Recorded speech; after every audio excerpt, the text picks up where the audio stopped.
Hello viewers, welcome to my YouTube channel. Viewers, আজকে একটা গুরুত্বপূর্ণ টপিক নিয়ে আজকের ভিডিওটা। 2025টা তো পার হয়ে গেল, 26 চলে এসছে। তো অনেকে যেহেতু এখন কিছু পরীক্ষাগুলো এখনও চলছে আর কি, অনেকে পাস করেছো, সেই স্টেজগুলো বাকি রয়েছে, ফাইনাল স্টেজগুলো।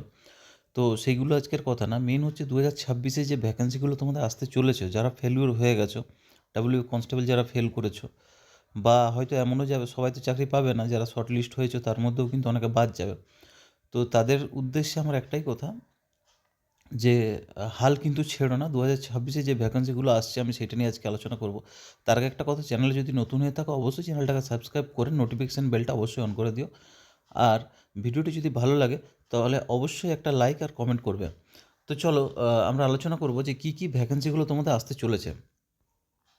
তো দেখো, সবার প্রথমে দেখো, আহ, এক নম্বর যেটা হচ্ছে, দেখো পিএসসি ক্লার্কশিপ, ঠিক আছে? পিএসসি ক্লার্কশিপ এর অলরেডি কিন্তু তোমাদের প্রসেস এখনও চলছে, শেষ হয়নি। তো এর স্টেজ হচ্ছে পিলি মেন্স আর টাইপ টেস্ট, ঠিক আছে? অলরেডি দেখো পিলি মেন্স হয়ে গেছে, ঠিক আছে? আর টাইপিং টেস্ট তোমাদের বাকি রয়েছে।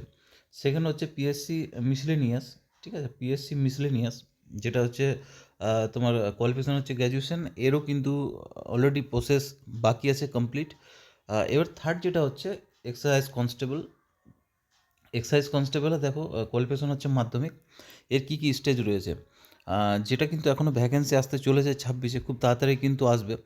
তো ইলেকশনের আগে কিন্তু অনেকগুলো ভ্যাকেন্সি আসছে। আর আমি বলে দেবো যখন যেগুলো নোটিফিকেশনগুলো বেরোবে, তো তোমরা চ্যানেলটাকে অবশ্যই সাবস্ক্রাইব করে রাখবে। তো দেখো এর কী স্টেজ রয়েছে, এর রয়েছে পিলি থাকছে, পিএমটি পিইটি থাকছে, মেন্স থাকছে, ইন্টারভিউ থাকছে। এটাও কিন্তু খুব তাড়াতাড়ির মধ্যে পাবলিশ হবে। ফোর্থ দেখো ডাব্লিউবি কনস্টেবল, অলরেডি এর কিন্তু একটা পরীক্ষা চলছে, আরও নতুন ভ্যাকেন্সি আসতে চলেছে। যদি ভিডিওটা দেখোনি অবশ্যই তোমরা দেখে নাও। আমি অলরেডি কিন্তু পাবলিশ করেছি যে কত ভ্যাকেন্সি আসতে চলেছে, কী ডিটেল আর কি।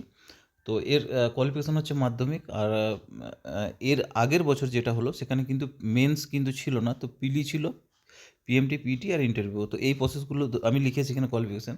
তো এটাও কিন্তু আসতে চলেছে। তো দেখো 5 নম্বর হচ্ছে রেলওয়ে গ্রুপ ডি। এটা কিন্তু অলরেডি বেরিয়ে গেছে, 22,000, ঠিক আছে? 22,000। তো এর কোয়ালিফিকেশন হচ্ছে মাধ্যমিক, পিলি আছে আর পিএমটি পিটি রয়েছে, ঠিক আছে? তো তো এর ফিজিক্যাল এফিসিয়েন্সি টেস্ট যাই বলে আর কি। তারপরে দেখো 6 নম্বরে, 6 নম্বরে এনটিপিসি গ্র্যাজুয়েশন, ঠিক আছে? গ্র্যাজুয়েশন কোয়ালিফিকেশান রয়েছে, যেটা গ্র্যাজুয়েটের ক্ষেত্রে টায়ার 1 টায়ার 2 আর কিছু পোস্টে যেগুলো টাইপিং টেস্ট থাকে, ঠিক আছে? তারপর দেখো 7 নম্বরে যেটা হচ্ছে তোমাদের এনটিপিসি নন আন্ডার গ্র্যাজুয়েট, ঠিক আছে? একটা গ্র্যাজুয়েট হয়, একটা আন্ডার গ্র্যাজুয়েট, যেটা হচ্ছে HS pass 10+2 qualification, tyre 1 tyre 2 আর কিছু টাইপিং টেস্ট থাকে। তারপরে দেখো 8 নম্বরে, 8 নম্বরে হচ্ছে আইডিও অর্থাৎ ইন্ডাস্ট্রিয়াল ডেভেলপমেন্ট অফিসার। কোয়ালিফিকেশান হচ্ছে গ্র্যাজুয়েশন। আর এর পিলি প্রিলিমস হবে আর ইন্টারভিউ হচ্ছে, ঠিক আছে? এটা অলরেডি কিন্তু পাবলিশ হয়ে গেছে। তারপরে দেখো মোটর ভেহিকেল ইন্সপেক্টর, এটা হচ্ছে কোয়ালিফিকেশান গ্র্যাজুয়েশন, প্রিলিমস হবে আর ইন্টারভিউ হবে, এটাও কিন্তু পাবলিশ অলরেডি হয়ে গেছে। তারপরে দেখো 10 নম্বরে, 10 নম্বর হচ্ছে, আচ্ছা 10 নম্বর হয়ে গেলো। 11 নম্বরে দেখো, 11 নম্বরে তো ফায়ার অপারেটর, কোয়ালিফিকেশন হচ্ছে মাধ্যমিক। স্টেজ থাকছে কী প্রিলিমস থাকছে, পিএমটি পিটি আর ইন্টারভিউ, ঠিক আছে? টোটাল 3টে প্রসেস, এটাও কিন্তু খুব তাড়াতাড়ি তোমাদের পাবলিশ হতে চলেছে। তারপরে দেখো 12 নম্বরে স্কুল এসআই, ঠিক আছে? এর কোয়ালিফিকেশান হচ্ছে গ্র্যাজুয়েশন, পিলি থাকছে আর ইন্টারভিউ হচ্ছে, এটাও কিন্তু খুব তাড়াতাড়ি পাবলিশ হবে। 13 নম্বর হচ্ছে ডাব্লিউবিসিএস গ্র্যাজুয়েশন, পিলি মেন্স আর ইন্টারভিউ, এটাও কিন্তু খুব তাড়াতাড়ি 26-এ পাবলিশ হবে। অলরেডি কিন্তু এটা তো প্রতি বছর হয়, তোমরা জানো। তো এই যে ভ্যাকেন্সিগুলো রয়েছে তোমাদের, এইগুলো আপাতত আসতে চলেছে, আর কিছু প্রসেস এখন চলছে অলরেডি। তো তোমরা কিন্তু লেগে থাকো, যারা ফেলিউর হয়েছে কোনো মানে ভেঙে পড়ো না, আরও চেষ্টা করো, অবশ্যই হয়ে যাবে কোনো না কোনো একটা। যদি লেগে থাকো তাহলেই হবে, আর ঠিক প্রপার ওয়েতে কিন্তু প্রিপারেশন করতে হবে।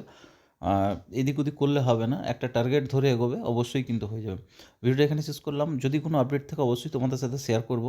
আর ভালো লাগলে অবশ্যই একটা লাইক কমেন্ট করবে।